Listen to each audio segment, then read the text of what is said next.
एक बार की बात है, टूनी चिड़िया, भोलू और तोता एक पेड़ पर बैठकर बातें कर रहे थे। अरे टूनी, बहुत गर्मी है। ऐसी गर्मी में तो जीने का भी मन नहीं करता है। मार्च का महीना है। गर्मी तो होनी ही है। अरे टूनी, घर में तो ज़्यादा गर्मी लगती है। तुम सही कह रहे हो। यहाँ पर थोड़ा थोड़ा हवा है। अरे तोते, तुम वहाँ पर क्या कर रहे हो? कुछ नहीं, बस बैठा हूँ। तुम्हारे मुंह में क्या है? कुछ नहीं, कुछ नहीं है। झूठ मत बोलो। तुम कुछ खा रहे हो। बताओ, तुम क्या खा रहे हो? वो दरअसल मैं तारबूज खा रहा था। क्या? तरबूज खा रहे थे? हमें दे बिना। वो दरअसल तारबूज थोड़ा सा था, तो मैंने सोचा कि मैं चुपके से खा लेता हूँ। तुम दोनों को पता ही नहीं चलेगा। हे भगवान, कैसा दोस्त है! अकेले अकेले तरबूज खा रहा है। क्या सारा खा लिया? नहीं, थोड़ा है। ओह, तो दो ना। मगर सिर्फ ये बीज है। तोते भाई, मुझे मारने को मन कर रहा है। भोलू भाई, शांत हो जाओ। तारबूज नहीं है तो गुस्सा करने का कोई मतलब भी नहीं बनता है। मगर तुम दोनों फिक्र मत करो। हम तीनों इस बीज से तारबूज उगाते हैं और फिर सब मिलकर जी भरकर खाएंगे। ये आइडिया तो बहुत अच्छा है। मैं तैयार हूँ। अगर ऐसा है तो मैं भी तैयार हूँ। तो चलो, सबसे पहले हमें एक जगह ढूंढना होगा। मेरे घर के पास तो ज़रा भी जगह नहीं है। और मेरे घर के पास भी तो बिल्कुल भी जगह नहीं है। तो हम तीनों तरबूज कहाँ पर उगाएं? अब तीनों सोचने लगते हैं। हाँ, एक रास्ता है। क्यों ना हम तीनों नदी के पास तरबूज उगाएं? वो जगह बहुत बड़ा है और वहाँ पर पानी की कोई कमी भी नहीं होगी। हाँ, वो जगह सही है। चलो सब वहाँ पर चलते हैं। अब तीनों नदी के पास जाते हैं। अरे वाह, ये जगह तो काफी बड़ा है। तो क्या तुम में से किसी को पता है कि तरबूज कैसे उगाते हैं? मुझे तो बस इतना पता है कि पौधे में दिन में 2 बार पानी देते हैं, तब वो उगते हैं। तुम दोनों कैसे हो? तुम दोनों को तो कुछ मालूम ही नहीं होता है। खैर छोड़ो, मुझे पता है कि तरबूज कैसे उगाते हैं। पहले हमें ज़मीन को खोदना होगा और फिर उसमें बीज लगाना होगा। ठीक है, चलो काम शुरू करते हैं।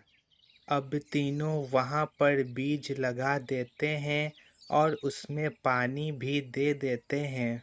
चलो, बीज तो लग गया। बहुत मेहनत हो गई। अब इंतज़ार नहीं हो रहा है। जल्दी से तरबूज उगे तो मैं खाऊं। उसके लिए तो हमें 5 महीने तक इंतज़ार करना होगा। क्या? 5 महीने तक? क्या?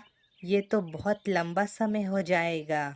मगर दोस्तों, तरबूज इतने महीने में ही उगते हैं।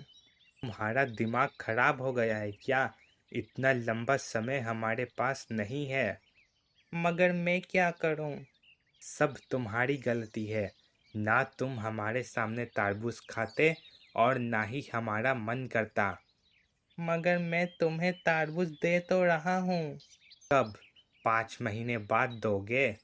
तब तक तो शायद गर्मी भी चली जाए। भोलू, शांत हो जाओ। कैसे शांत हो जाऊं? मुझे बहुत गर्मी लग रही है। और इतना मेहनत करने के बाद तो और भी ज़्यादा गर्मी लग रही है। दोस्तों, कहा जाता है कि मेहनत का फल मीठा होता है। बस 5 महीने ही तो इंतज़ार करना है। तोते भाई, 5 महीना बहुत लंबा समय होता है। बस, बहुत हुआ। अब मैं तरबूज नहीं उगाऊंगा। मैं अपने घर जा रहा हूँ। भोलू भाई, जब तरबूज उगेगा तो वो बहुत स्वादिष्ट होगा। बस 5 महीने तक तुम्हें इनका देखभाल करना है। मुझ में इतनी हिम्मत नहीं है कि मैं 5 महीने तक इस पौधे का ख्याल रखूं। अब भोलू अपने घर चला जाता है और अब शाम हो जाता है। भोलू भाई कितने बेवकूफ़ हैं। बस 5 महीने ही तो इसका ख्याल रखना है। तोते भाई, लगता है कि अब हम दोनों को ही इस पौधे का ख्याल रखना होगा। अच्छा टोनी, सुबह में मैं पानी दे दिया करूँगा और शाम में तुम पानी दे देना। ठीक है। अब दिन गुजरते हैं और तारबूज का पेड़ बड़ा होता है और लगभग 5 महीने बाद तारबूज के पेड़ में एक छोटा सा फूल उगता है। तोते भाई, इधर देखो, हमारे तारबूज के पेड़ में एक छोटा सा फूल उगा है। टूनी, हमारी मेहनत सफल हुई। अब हम तारबूज खाएंगे। 5 महीने कैसे बीत गए पता ही नहीं चला। मुझसे तो अब इंतज़ार भी नहीं हो रहा है। जल्दी से तारबूज उगे तो मैं खाऊं। मगर तोते भाई, इतना बड़ा तारबूज का पेड़ है, इसमें सिर्फ एक ही फूल क्यों उगा है? शायद गर्मी का मौसम खत्म होने वाला है, इसलिए एक फूल उगा है। अब दिन बीतते हैं और उस तारबूज के फूल में से एक तारबूज उगता है। अरे तोते भाई, देखो, वो तारबूज बड़ा हो गया। लगता है कि ये तारबूज खाने लायक हो गया है। नहीं टोनी, ये खाने लायक नहीं है। ये सिर्फ बाहर से दिख रहा है पका हुआ, मगर मुझे पूरा यकीन है कि यह अंदर से पूरा कच्चा होगा। तोते भाई, मुझे नहीं लगता है कि ये अंदर से कच्चा है। ये बाहर से तो पूरा पका हुआ लग रहा है। नहीं टूनी, ये 3 दिन तक और पकेगा, तब जाकर ये खाने लायक होगा। अब 3 दिन बीत जाते हैं और टूनी और तोता आकर देखते हैं कि तारबूज पूरा सड़ चुका है।